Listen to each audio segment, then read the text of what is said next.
Right. What's up, guys? This is episode 10 of the Four Lifters by Lifters podcast. First time in double digits and first time with somebody who played in the NFL. Yo. We have Brandon Hughes here who played for the Eagles. I assume you fell in love with Philadelphia, which is why you wanted to stay here. Mm-hmm. And he's also the owner of a gym in Levittown, which is my hometown, and it's called Fuel House. So, what's going on? Nothing much, brother. What's up with you? We're happy to have you here, man. It's cool diversity having all these different people on here, and with you playing sports at such a high level and being on, a fan base that's so passionate about their team. Mm-hmm. Like it's cool. Yeah. So you and I have talked about it a little bit in the past, but I thought it would be cool to kind of dig into, childhood Brandon. Oh man. Not in a psychologist Caught me way. off guard. Yeah. But just to kind of tell people like what your backstory is, and growing up in the Midwest, and kind Okay. of going through that.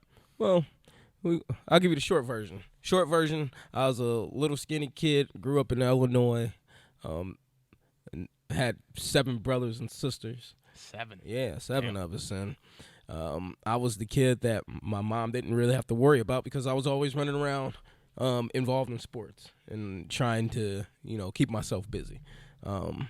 So I started playing football when I was 7. Contact, too. Not just football. Contact football when I was 7. So when my wife is talking to me sometimes and I'm looking at her like this, she's like, yeah, you've been concussed too many times.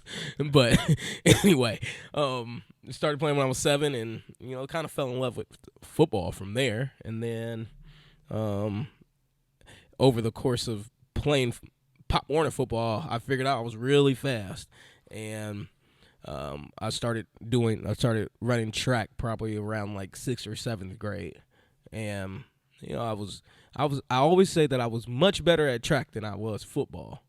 Yeah, I just had more passion for football, but in track I was running, and I finished off running like 47, 48 in high school in the 400, placed 4th in state doing that, and if it wasn't for my hamstrings, I probably would have broke 47 in high school. So, anyway, so I'm gonna go all the way back. So my childhood was, it was filled with trials and fun at the same time. But I managed to get to where I was at because hard work and I guess perseverance, to be corny. Yeah. When you were in high school, were you like star athlete? Oh yeah, in high school, I'm still pissed off to this day that I didn't get most likely to go pro. That's how athletic I was, and someone else got. I was pissed off, but There's always like 1 or 2 kids in high school. When you see them play their sport, you're like, you're gonna do something. Yeah, with you're gonna this. do something. You with were it. that guy. Yeah. I knew I could do something with it. I was a knucklehead though. In high school, I was a real knucklehead, not the get in trouble kind of kid. So I wasn't running around doing shit that I wasn't supposed to be doing. I was just not interested in school, and it's just never been my thing. And I guess a long story short, took me 3 tries to pass geometry. Literature I didn't particularly do well in either because I wasn't interested in the content that if you the issue with schools is, especially when you're from, I wouldn't say I'm from the inner city, but when you're from lower community places, the content doesn't really relate to you, and they still teach it, and they expect you to be interested in it, and you don't see anyone in the books that look like you, that I wouldn't say sound like you because you're reading, but you can just you just don't get the feel that you actually connect to what they're teaching. So I was a bit of a knucklehead. Come my senior year, my driver's ed teacher, Ted Smith, he asked me, he says, Brandon, because I was having an incredible season, and he goes, Brandon, where are you going to school? And I said, I don't know. He's like, what do you mean you don't know? I said, I don't know. And he was like, what's going on? So my high school track coach, not my high school track coach, my high school football coach, the head football coach, and he was also somehow a part, I think his daughter threw Like hell shot you call put? that thing? Yeah. Yeah. Through the shot put. And I'll never forget it to this day. He comes out to practice. I'm sitting there with 3 of my buddies in high school. He comes out to practice. He's like, yo, University of Illinois came out. And I was just like, okay, so. Because he said, I told him flat out. He pointed at one, you're too small, pointed at one and said, you can go and play. And pointed at me and said, you're too small and not smart enough. And I was like, the fuck? Like, what kind of stuff? What? How do you tell a high school kid something like that? Yeah. Even if you believe it, like, he had the nerves, he had the balls to say it. Right. So from that day forward, I was determined to prove him wrong, but I just couldn't because behind the scenes, everybody that came to visit, he would tell them that same nonsense. And so by the time, it was probably late March, and by then people have already committed, right? Because I'm going into outdoor track season, so it was probably April in Illinois, and just so happened I was learning to drive that year, and my driver's ed coach was, lo and behold, an ex-Canadian football coach, and he was like, no, this is not going to be the way that this happens. So he made a call to Coach Gilstrap, who used to coach in the Canadian League with Coach Riley, who was the head coach at Oregon State at the time. Back in the day, they had VHSs, you remember. Oh, yeah. He sends the cassette out to him. Within a week, they're calling me, telling me I'm coming out on a visit. I come out on a visit. They lied to me and said that they had a criminal justice department, but that's cool because I wanted to go to school for criminal justice. But I went out there anyway, went on the visit, and I was like, yo, where's the criminal justice department? They're like, oh, it's coming. I was like, it's coming. Oh, okay. It's like, what about the track team? Oh, it's coming. That's like, it's like, you lying pieces of no, but it turned out to be, I ended up signing that same day. Was it full ride? Full ride scholarship to Oregon State. So I ended up signing, and that's basically how I got into, I guess, major sports. How was it going from high school to that college transition? Oh, it was tough. It was tough because you realize how much natural ability you can get by on, but at a certain level, it has to go past, all right, I'm natural at this, to actually putting in the effort and putting in the work. Like, I went to college at maybe 160, and I left at 182, and I started as a receiver, and I finished as a cornerback, which was even more difficult because I played cornerback in high school, but I didn't really play it. I was just the best, one of the better players, so they just put me out there. Maybe your speed could, my speed, overcome. And all we did was play difficulties. like cover 3 and whatnot. But I went to Oregon State. They found out. Well, I think they knew I couldn't catch, and it was like this kid's so athletic. We got to get him here. I don't care what it takes. You just get him here, and it was a good gamble for them. It was a good mix for me. Next thing you know, I'm playing cornerback after my freshman year, and just, put my head down and worked at it and got really good at it, which is funny because my first game at Louisville, sorry if I'm dominating the conversation, I can talk, just so you know. My first game, it was my redshirt freshman year, the corner, so this is probably like game 4 or 5 into the season. The starting corners, they weren't getting the job done. I just put it that way. They weren't doing what they were supposed to be doing. And I was maybe like 6th on the depth chart going in there. I was supposed to be just like a gunner, releasing, going down there, catch the ball, and that's the day, And we went to Louisville, starting corners getting torched. And then they put the backup corners in, and they're getting worked.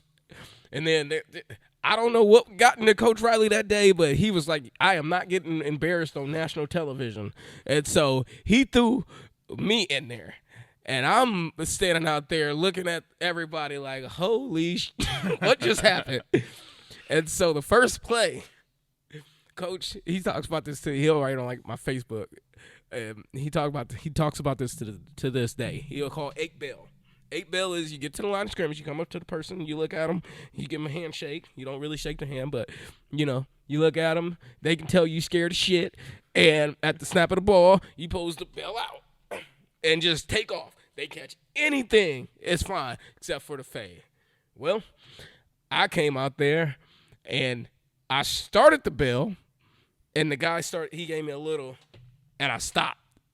65-yard touchdown.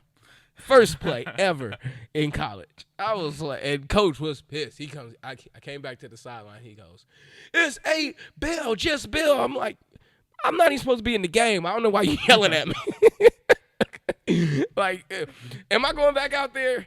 Didn't leave me alone and let me focus. It turned out I had a decent game after that. It was just that first play was, ooh, Lord. You know what? You got to get it out of the way, though, right? Yeah. Like, nothing worse can happen than that.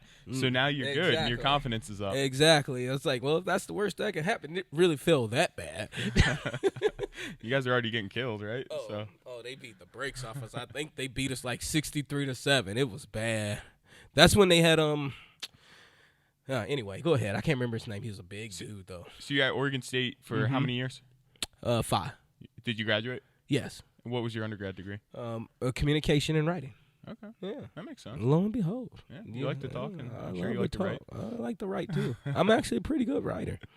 Yeah, when I apply myself. So you entered the NFL in what year? 2009. 2009? Mm-hmm. What was that like? It was fun. The NFL was a good time. I played more for the fun of the game, and the NFL was definitely way more business-like. So that was the biggest adjustment. I don't think I ever adjusted to that.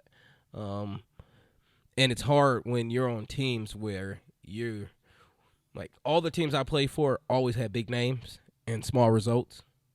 So the players that we had definitely never cared about the team aspect of it. Like I always tell people, well, I don't always tell people, but I would have been a great fit in a place like New England, where it's about the team, and obviously you want to get paid, but you're going to go somewhere else to get paid because they're not going to pay you because they know it's about the team, and that's what makes the winning fun, and that's what makes the sports fun. That's what makes it easy for you to go 16 games, 8 of them in the grueling cold, and ball.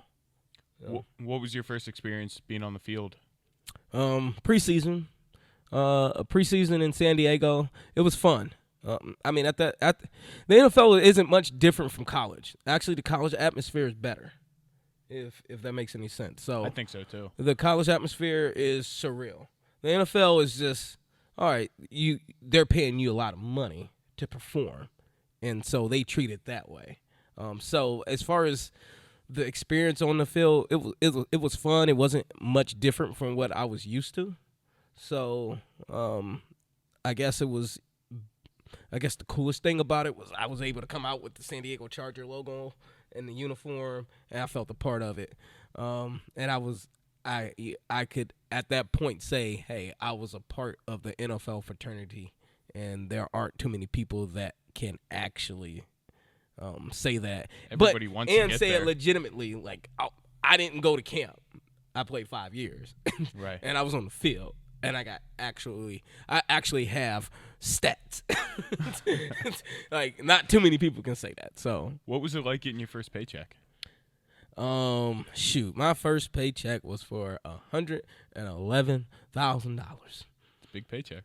Yeah, it was supposed to be 181, but the state of California, they love to tax you. It was. I'm not really big on money. So it was fun to get the check, and it was like, dang, that's $111,000. But I come from nothing, so I really didn't understand what $111,000 meant. And so I had a good older brother, and he told me to invest it, and I put most of it into investment. I bought my car that I still drive today. I'm actually going to fix it. Yeah, it's 11 years old, and I'm like, my baby ain't going back to the dealer. I'm learning how to fix cars now. How you keep your money. Yeah, exactly. So, and my wife wants to get rid of him, but I'm like, no, you ain't getting rid of my baby. Me and her done been through some things. Anyway, so I ended up paying my mom's house off with it. Got her. I spent most of that check on her. I'm sorry. I spent most of that check on her and put a lot of it away. So It's a big moment though when you realize that everything that you've worked for through high school and college, and then you get paid for it. yeah, you realize that later. I realized that later and down the road when the checks got bigger. So like the $111,000 check was cool, but weekly for 16 weeks, I think at one point I was making almost $22,000. Like, can't beat that. Yeah, I mean that's pre-taxes, but you're still making a lot of money. Were you ever in the mindset that this is going to last forever? 'Cause you hear about that a lot in the NBA. So that's the sad thing about it. So you have when you first come into the NFL, they have the Rookie Symposium, which is crap if you ask me. They need to do away with it and do a better job with it. Do a better job with the content. But then we had a really good player development guy by the name of Arthur. I can't remember his last name, but we called him Arthur. And he put on a 9-week, basically, seminar for the rookies. And that's when we learned everything that we needed to know about being a professional athlete, from the financial side of things, from the emotional side of things, as far as the individuals that's going to be tugging at you. Also from the women, about the women that you could encounter. Not saying that all women are like that towards athletes, but you learn about the ones that, if you get trapped, you're going to get trapped. And that's just the nature of being a professional, any professional person. It can be a man or a woman. You flip it. I mean, everybody always. Anytime you have money, you're more attractive. Exactly. So I don't want to sound sexist here, but, so either way, you can flip it. And the one thing that they always emphasized was the fact that this ain't going to last forever. The average NFL lifespan is 3 years. It's pretty short. Pretty short. Everybody look at the Tom Brady's and the Larry Fitzgeralds, and they're like, yo, they made a lot of money. But then you got to look at the bottom 40 people. Right. Actually, I wouldn't even say bottom 45, because only 6 or 7 people getting paid nowadays. And those guys have to realize that it's not going to last forever. And my biggest regret is not investing in, not just putting my money away, because I did do that, but not investing in some sort of small business that I didn't have to run, but that was always going to be like a cash cow, like some kind of like landscaping or something. Or like always Shaq with all his restaurants. Yeah, exactly. Yeah. Something that is always making money and that you don't necessarily have to worry about. You just have to kind of maintain. Right. And since I lived in San Diego, I should have probably invested in a small little cottage on the beach. And just always hindsight's 20/20. You're right. So when you're in the NFL, did they have how was the training set up? As far as how did we train for this? Yeah, like strength and conditioning training. Oh, okay. Well, it's all. Listen, I don't want to be disrespectful because I know you're in the powerlifting and all that, right? Yeah. The bodybuilding and all that. It's all antiquated. It's not up to speed. It's not up to date with the modern athlete. And so what I'm saying is, like, you'll have the big 4, big 3, whatever you want to call it. You're on a squat, you're on a bench, you're gonna do a little bit of power clean or hang clean or something like that, and they might throw something else in there, but they're so worried, we're so cognizant about not getting you injured. It's almost as if you can, at the facility, you will do the bare minimum, and they're more focused. They're more focused on, all right, we got to get him a lift.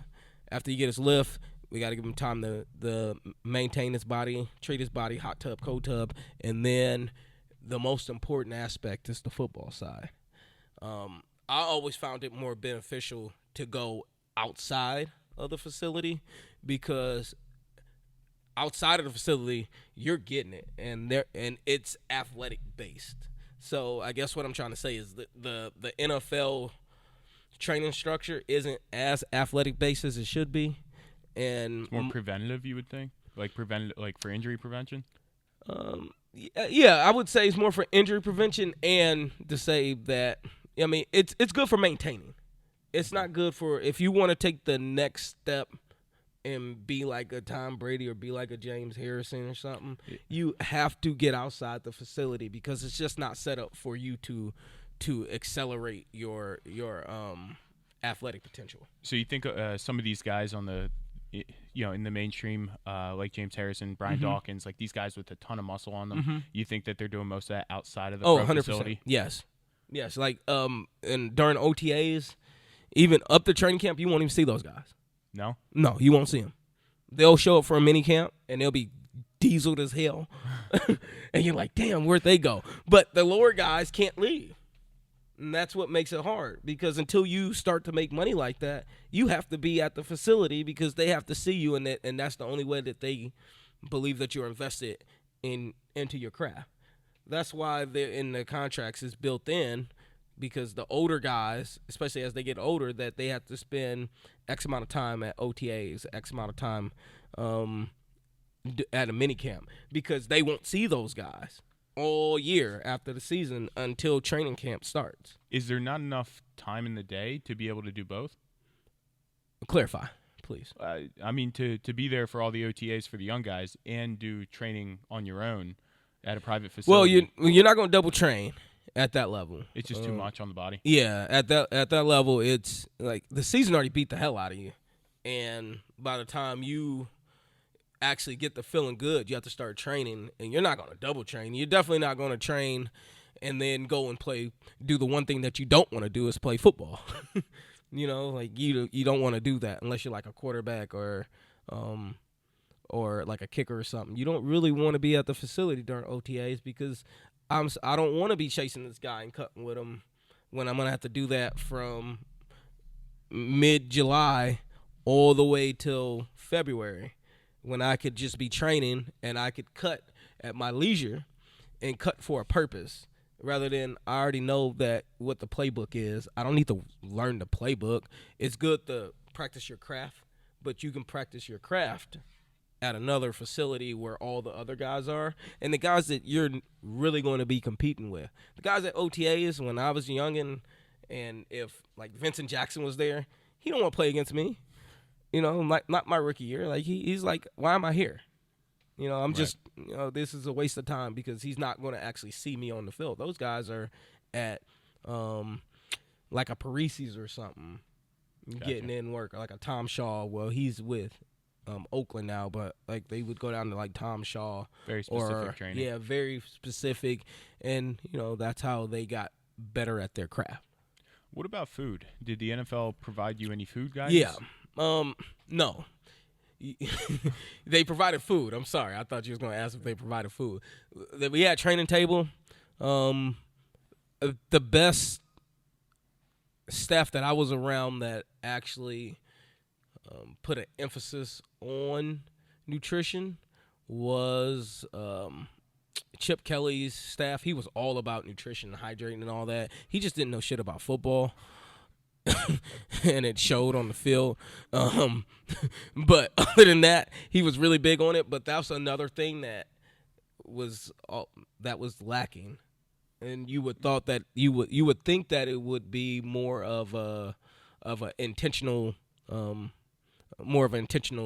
thing. Well, you still hear stories about people roasting LeBron for eating like junk food and this and that, but I don't think most people understand how much calories you guys are expending throughout the day. Yes. And I feel like if he weren't to eat that calorie dense food, he would probably wither away. Well, let's put it this way: LeBron probably has his own chef. Oh, yeah. He's clearly always in phenomenal shape. We'll talk about late game. I mean, he ain't clutch, but he's always in phenomenal shape. He's always one of the best players he always is the best player up until recently on the on the court when you look at it from an athletic standpoint. Like, there's nobody that can touch LeBron. So if somebody is nitpicking at him eating a junk food, so be it. He's always in phenomenal shape, and he clearly has his nutrition down to the point where he knows what he can put into his body. And if anyone has an issue with him, go see him on the court and have fun. So He run you over. after college, I worked in a luxury hotel group. That was my major in college. So I was out in California doing that, and we would always have like singers, rappers, athletes. Jerry Jones was there.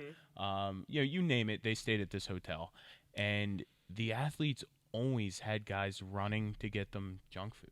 Yeah. I mean, just nonstop junk food. Yeah. And Me too. but To this day. and it's just how it is. It's just how it is, man. A lot of times, a lot of the junk food habit was created in the film room because you're in there for 2.5, 3 hours. Is that how they get you to show up? Well, no, you got to watch film. If you're going to play a professional sport, you better watch film, or otherwise you're going to get roasted. I learned that the hard way. But that is one of the ways that they, I guess, drill in a bunch of content into you. So, yeah. So, guys are always in there chewing seeds and spitting them out, which is the most disgusting thing you can actually look at all day. It's just a guy like it's just nasty. But then you have the guys like Namdi. Namdi loved like candy. Like I loved candy. So hey, you already know who's the guy that's gonna have the book bag full of candy. Let me get one of those. Let me get a Starburst because it just helps you stay focused. You know, when you're just sitting there, just looking at a screen, coach talking some bullshit that you don't want to hear, and he yelling at you, and you just sitting there eating Starburst. Like, all right, man, we must move on. Let's get to the next thing. It gets you through. So that's where I guess the habit really starts. Your career is you moving, right? So yes. Maybe the bad food didn't have such detrimental effects. Yes, on exactly. You guys. Yeah. So, what was the biggest thing that you took away from playing in the NFL? Oh man. Well, let's just relate that to sports in general. All right, not just the NFL. The biggest thing is in order to be successful at anything, you have to have a solid team. But that team, it has to be so specific. I know, like from running Fuel House, right now, like I'm like a one-man show. I have other coaches, but I'm just talking about from the back end, right? Doing all the other stuff. Like I do the decision making. I do the books. I do. I have an accountant, but I gotta prepare the information for him. I have to directly contact my customers and have conversations with them when their card isn't going to be or when they're late on a payment. And then I have my training staff, Aaron and Nikki, and I have to also be able to articulate exactly what it is that I want from them. And football taught me that the more detailed you can be, and the more you can bring people in and make them feel like they're a part of it instead of for just being there, the more successful you can and will be. So the biggest thing has always been for me, which was the hardest thing about the NFL, was the teamwork aspect of it, where you actually see how you can fail or you can be successful, and it's all based on one, making everyone feel like they're a part of it, but two, the detail that you can put into the communication behind what it is the ultimate goal is. It's deep. It's a thought. You guys do have a really good team over at Fuel House. Yeah. Everybody over there is great. Yeah, we got a great team. They kind of feed off my energy because I'm a very laid back person, and I am definitely going to make you feel everyone feel like they're a part of it. Like you'll hear one of the biggest complaints, because I ask about every gym in the area, one of the biggest complaints that you'll always hear is, I just didn't feel a part of it.